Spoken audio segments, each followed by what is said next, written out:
the benefit we drew from him was also retrospective in this effect. And he established that the Holy Quran presents the picture of prophets as completely innocent people.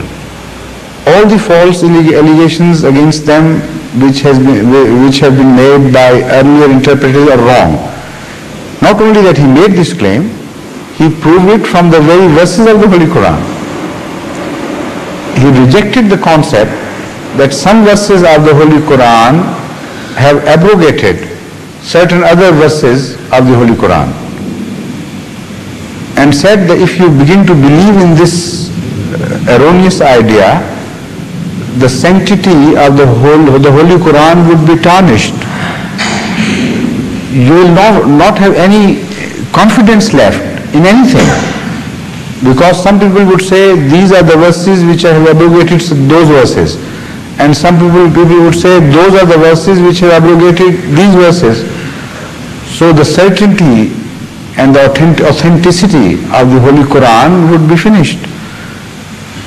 And that is not what he said from himself. He proved his point from the Holy Quran, defended the Holy Quran from the Holy Quran, with the help of the Holy Quran. This is where the beauty of Islam lies and the beauty of the Holy Quran lies. And this is how the promise was fulfilled, that whenever there is a danger to the book, either literally or in spirit and essence, it is Allah who would guard this against its enemies or against any miscreants. So if this is what you have in mind, and I hope this is what you have in mind, then I fully endorse it. But your sentence painted a different picture altogether. It was a very sorry misinterpretation of Hadhrat Mirza Tahir's service to the Holy Quran. No, I had only one verse in mind, sir. That was in Surah Al-Hajr. وَإِن مِّن شَيْءٍ إِلَّا عِندَنَا خَزَائِنُهُ وَمَا نُنَزِّلُهُ إِلَّا بِقَدْرٍ مَعْلُومٍ. So why didn't you ask it straightforwardly? I was coming, sir, but that's what I had in mind, you see. Yes, sir. Thank you. Thank you very much. And in the future, always speak of that which you have in your mind. Thank you very much. You see, only on that subject. Thank you very much, sir. Please. So what is it now? The other question, sir. We know, sir, Allah Ta'ala has 99 attributes. Only? Well, this is we have been told. Maybe more, many more, sir. What I want to know is there any special reason that Allah Ta'ala has put two of His attributes together in so many places? Azizun Hakima, Latifun Khabir, Sami'un Basir, Hamidun Majid, etc., etc. Because they are connected, interconnected. Oh, thank you. Yes. Is that all? But it has nothing to do with the verse you quoted. Well, there was some other parts to it. I didn't. If you allow me, I'll carry on. What I mean to say is, I'm still waiting for the question based on the verse which you recited. Neither your introduction had anything to do with that. No, that was first question. Nor your conclusion has to do anything with that. The verse you quoted is totally disconnected with this question. That was for the first question, sir. I didn't finish and you started giving me the answer, so I didn't pursue. That was on the first question, sir. What was the question? No, I'm a bit confused.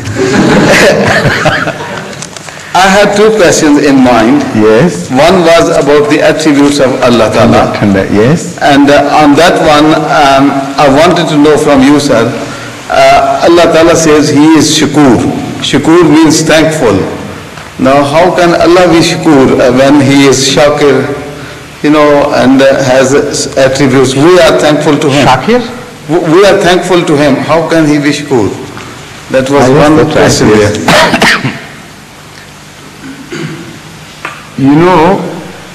A person is grateful in nature if he amply rewards and generously rewards all the gratitude which is expressed to him. If you express your gratitude to a noble king, if he is truly noble, he would not let the matters end there. He would recognize that gratitude and further oblige you. Because whenever you are praised, if you have a nobility of soul, you are also obliged in the same process. If your gratitude is recognized in you for some favor which you have done to someone, when that expression is made to you, it is but psychological. If you delve deep into your own self, you will find out that in the same process that somebody is expressing his gratitude to you, you also feel obliged to him. Is that not correct? It's true. And because Allah can never be obliged truly by anyone, so he offsets this by showing more reward to that person.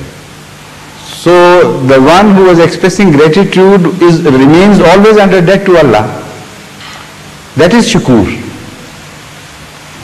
That if you are grateful to him, you express your gratitude to him, you are not still doing any service to him, because he will even pay that gratitude and be grateful to you in that sense. Thank you. Yes. Yes, please. Huzur, this is not a question, but to encourage our honored brother who's with us, whose brother is sick, I wish to narrate an incident which may help further strengthen faith in the power of prayers and also hopefully generate some interest in homeopathy. Very good, most welcome. In the early 70s, a grandson of Hadhrat Mirza Tahir Ahmed brought his sister to our house in Lahore. He was preoccupied himself and could not take her to the hospital, and I was entrusted with that responsibility. I took her to the hospital. Yes, I remember that. Remember? Yes, clearly. Yes. Yeah, carry on. Please, go ahead. If you think it's worth narrating, okay, you can go ahead. The doctors at that time were certain that the young lady had malignancy, and that malignancy had to be removed by means of an operation. Yes. A date for an operation was fixed, but it was found that she was much too weak to undergo an operation, and she was given a period of 3 weeks to feed herself and regain strength. 1 month? A period of 4 weeks. 4 weeks. Yes. 4 weeks passed, the young lady returned, and I had the honor of taking her again to that same hospital. Was it you yourself who went? Yes, sir. On both occasions, I had the honor to do that. And the doctors refused to believe that it was the same person, because she was wearing burqa the first time, and she was also wearing the burqa the second time, because they said that there was no trace at all left of the malignancy that they had seen in her a month earlier. And then it was explained that her younger brother, who also practiced homeopathy as a hobby, had treated her, and as a result the malignancy had disappeared. So I'm saying it is the power of prayers combined with the homeopathy, and let us hope that the younger brother of our honored guest will receive a similar treatment from Allah. Yes, I thank you for reminding me of this. I had completely forgotten it. Yes, sir, I remember. It was my elder sister, Amatul Hakim. Quite right, sir. Who was involved, and the doctors were extremely worried, and they said immediately she should be operated upon, and it was to be a major operation. And in fact, I begged for some time, but they won't have listened to me. It so happened that when the tests were carried out, she was found to be so weak, and the blood count was so perilously low, that they decided that it's impossible to go for any operation immediately. So they had to postpone it for 1 month, and she was instructed to come after 1 month. In the meantime, as Mr. Karlan has already told you, of course we also prayed, and that was a mainstay of our effort. But also I prescribed some homeopathic medicine.